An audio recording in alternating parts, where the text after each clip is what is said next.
জান্নাত মায়ের পায়ের নিচে বলছেন নবী হাদিসেতে।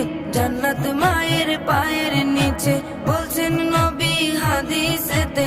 দয়াল নবীর কথা তোমার ভালো লাগে না, দয়াল নবীর কথা তোমার ভালো লাগে না। আল্লাহ নবীজির দয়া তারা পাবে না, হায়রে আল্লাহ নবীজির দয়া তারা পাবে না।